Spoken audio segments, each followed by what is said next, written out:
So, my friends, I'm so happy to have you guys back. Couple things about this class.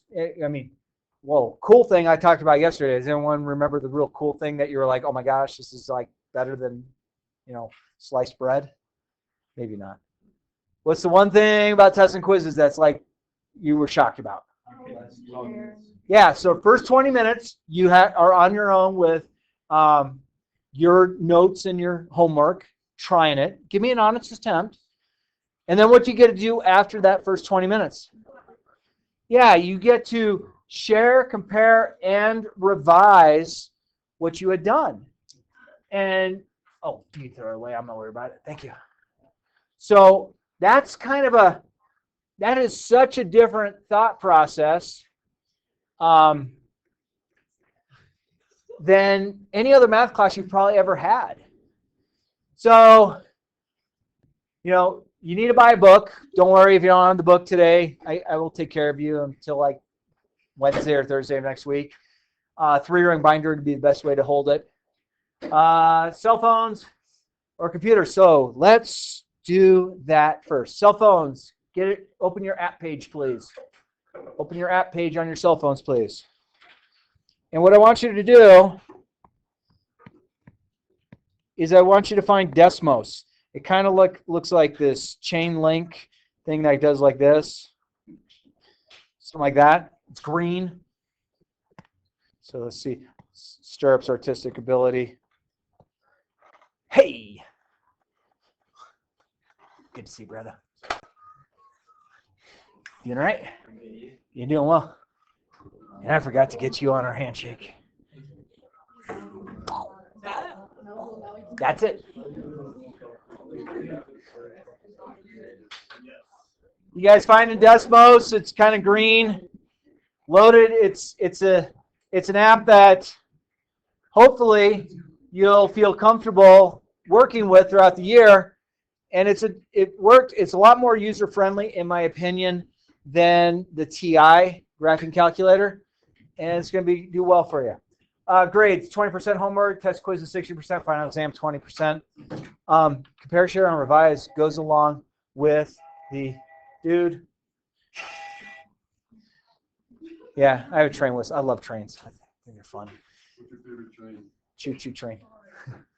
I don't know. I live up in Thornton, so when I drive down Holly and then cross over by 120th, and I always get stuck behind this train that's like a mile long, which I like. I'm a math guy, so I'm always counting like 1, 2, 3. But that's me. Homework. How do I go about homework?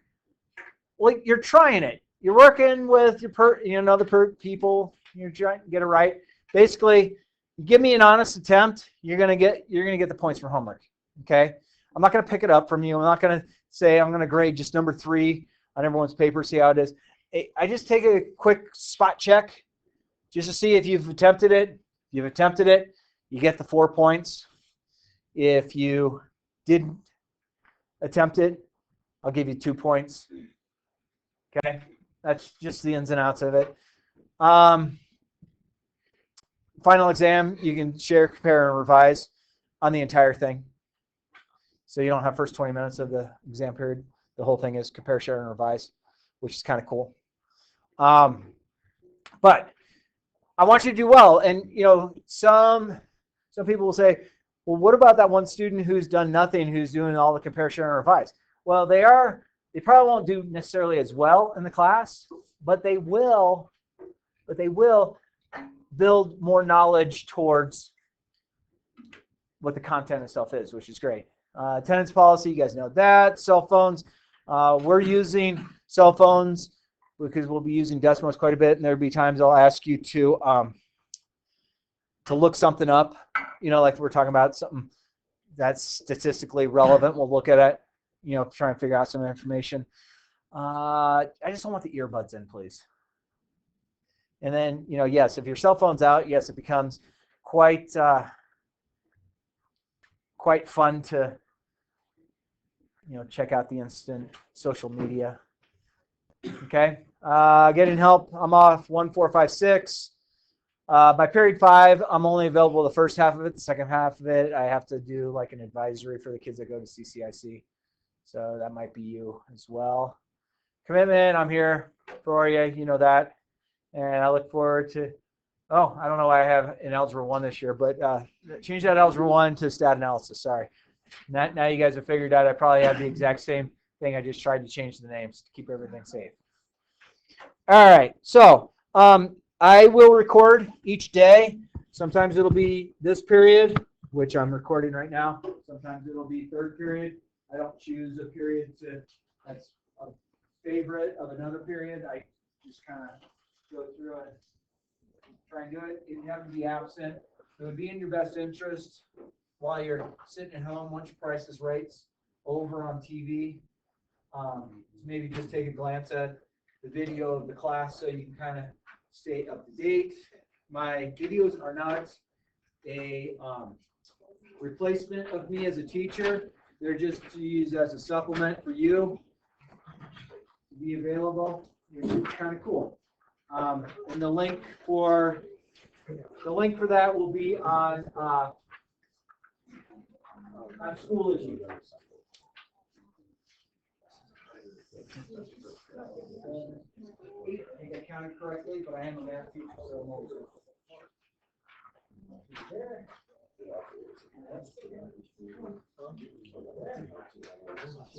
Did anyone not get one of these?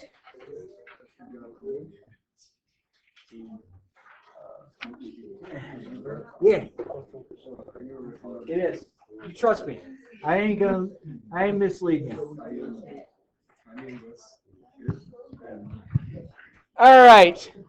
So on the board, on the Promethean board, I will kind of have the notes that we'll go over, and then you can adjust your notes to whatever you would think. So, any questions so far? Are you guys ready to start a little statistics? And don't worry, I'm not going to give homework tonight. You know, there's those other teachers like, we're going to hit the ground running. And you're like, okay, I need to talk to my counselor. Okay. All right, let's talk about a variable. You've dealt with variables all through all your other math classes. You were solving for X in all these other math classes, yes? So variables in statistics can have different things, okay? Variable can take on different values, different observations. Each observation producing a single outcome for each variable. And then there's something called a sample. The sample is like, let's say I wanted to take a poll of you in this class. Everybody in this class is the entire sample. Okay? If you wanted to go out to the reservoir over here, and when it's warm out, you know, like it was a cold morning and then it starts warming up, and you wanted to go and see if you could identify what kind of snakes you found, all the snakes over there is the sample, and then you could sit there and then start identifying individual. So let's see, next thing, variable. Okay, so if you have a large group of people and you wanted to talk about age of the people at a big conference, the variable would be age. Okay, it changes from person to person. You all might be relatively close to the same age, but you all don't have the exact same birth date. I mean, statistically speaking, we have 32 people in this class. We have about a 97% chance that 2 people in this class have the exact same birthday. Is that including you? Yeah. On December 30th. Anyone there? I expect cupcakes on December 30th. We don't have school? You better find me. I'm kidding. All right. Then you talk about the meteorologist keeping track of daily high temperatures every day in Seattle. You're like, what do we care about Seattle? Well, you know, if you're a meteorologist in Seattle, it should be easy. Today, it's going to rain. Tomorrow, rain. It's going to rain tomorrow after that, and after that. Okay. So, one of the big downfalls of statistics, I kind of hit on it a little bit, is you do things as people. You make observations. Have you ever come across a street light that you're pulling up on, and you swear every time you pull up on it, it turns red just as you get to it? You know the street light I'm talking about? Like, are you serious? Like, how can How can I should leave 30 seconds early because I saw it green 300 feet ago and now it's red and I have to stop. Okay, you're making an observation on that street light. It doesn't mean statistically speaking that street light hates you and has chosen you as the car it's always going to stop. It just always seems like I always get caught behind this. That's just an observation. That is not statistics. It's just you're observing something. In the world of statistics, if you start observing things, so me as a teacher, I observe things all the time. There's things that I know that I think I might teach really well. And then even with compare, share, and revise at grade, I'm like, oh, clearly I'm the moron here because I didn't teach it well. Okay, so I make observations all the time. You as people make observations all the time. You might see the same exact person in the hallway for the entire school year, and you have no idea what that person's name is all year. Even though you see him at the exact same location as you walk out of this class or any other class, you see him standing right next to the water fill station or bathroom all the time. Every time that you're after that class, you've observed that. Then in the world of statistics, what you do beyond that is you decide, okay, I've made these types of observations. So now I'm going to try and collect data. And the hardest thing with collecting data, we've all had some sort of survey that's given to us, and somebody did a statistical analysis on the data they collected. So if I were to say, hey, I want you to find me 10 people's favorite lunch place to eat off campus, you as a person, you're not going to go up and ask random people in the hallway. You're going to ask your friends. Well, that's not a good way of collecting data because it's now skewed for your friends. It's given favoritism towards something. And here's a really weird thing. Have you ever had a teacher say, hey, I'm going to randomly pick somebody? And then they're like, Billy. And you're like, why'd you pick Billy? Oh, I chose at random. No, the human mind cannot choose randomly. There are too many factors that our brain goes through on the selection process. It's impossible for me in my brain to pick somebody randomly. And it's impossible for you. It doesn't mean we're broken. It just means that our brains aren't wired that way. So when a teacher says, hey, I'm going to randomly pick somebody, if that teacher really truly was going to randomly pick somebody, they would give everybody a number in the room and then use either a random number generator or in statistics books, there are random number pages at the very back of statistics books. And that's kind of an older way to do it. But you can't pick, the human brain cannot pick randomly. You have to have some sort of device. So if I wanted to pick you guys randomly, what I could do is I could write all your names on the exact same size sheet of paper and put it into like a hat or a box and mix it all together and pull it out. But then there's also not randomness on that. So I'm going to tell you a little secret, okay? I'm going to tell you how to win. Okay? You ever been part of a raffle of some sort? Okay? So here at Creek, at the end of the school year, they always have a teacher luncheon. And they have some cool prizes. Okay? And so what I do, it's like, oh, look, there's going to be 400 people at our luncheon, like all of the teachers, all of the other staff members, all the administration. Everyone is going to have a chance at winning a prize. And they have like 400 people's names in this bucket. And then they say, we are going to pick 70 of your names and 70 of you will win a prize. Well, this past year, I won a golf, a round of golf for 4 people with a cart at a really nice golf course. And it said that the value of this for 4 people to golf, and it included a cart and lunch, was $1,000. And I won it. Now, I don't golf. I'm sorry. I don't mean to let you down. So I gave it to Mr. Padovic. I said, hey, pick 3 other math teachers. I don't golf. And he's looking at me, his eyes wide open. This is awesome. So him, Mr. Peterson, Mr. Lefebvre, and Mr. Barrett all went and golfed because I won a prize. You win $1,000 prize. That's a good prize, right? If I say, hey, I got $1,000 prize, pick it out. I'll pick one of your names out. You're going to win a $1,000 prize right now. You guys be like, dude, I better win this prize. But you want to know how I mess with the system because I understand statistics? I don't put my name in the hat multiple times. So I take the piece of paper that they gave me with my name on it, I crumple it up, and then I unfold it. So now it's all jaggedy. So when the person's hand's going in there to try and find randomness, they feel my piece of paper because it's not flat like everyone else's piece of paper. So last year I won that. 2 years ago, I won a $600 Yeti cooler. The year before that, I won another cooler with like $500 in wine.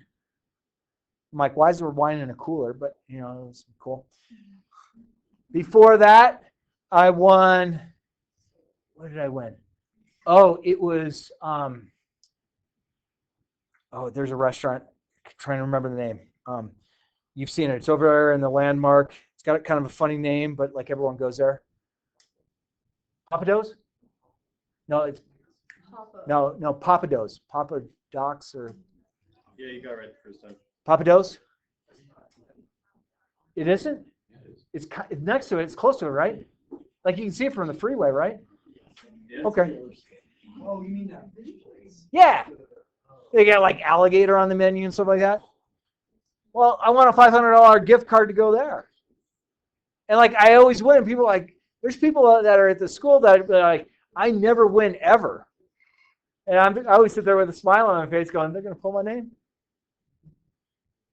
And sure enough, Chris Stirrup. Yoo-hoo!